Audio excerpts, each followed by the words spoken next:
Inay, magbebenta po muna ako ng bulaklak upang sa ganun masarap po ang papaulam ko sa Inay. Bulaklak! Bulaklak! Bulaklak po kayo yan! Bulaklak! Bulaklak po? Sir, bulaklak po? Sir, bulaklak! Naka-extra niya lang sa una ka ako, ba? Salamat po! Ano na ako? Jody, pagbabatak ka? Nakabenta ako! Kasi papakain ako kay nanay ngayon na lechon baboy, hindi na lechon manok. Kasi lechon manok, lumilipad.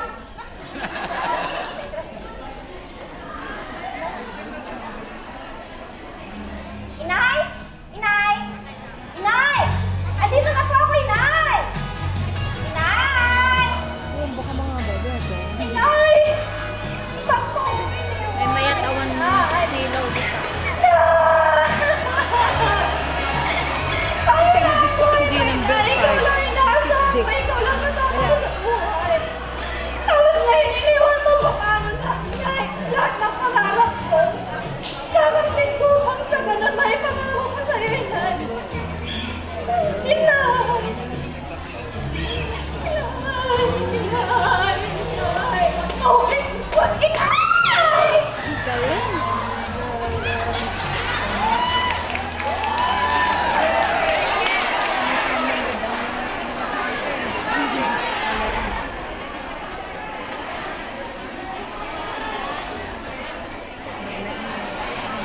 Huwag po nating hayaan na maging hadlang sa ating buhay ang ating mga mapapait na karanasan.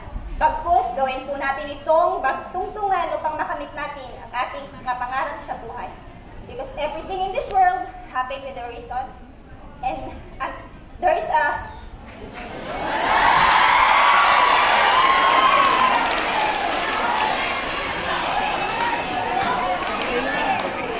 Everything in this world happens for a reason, and there is always a purpose under the heaven. God bless you all. Peace.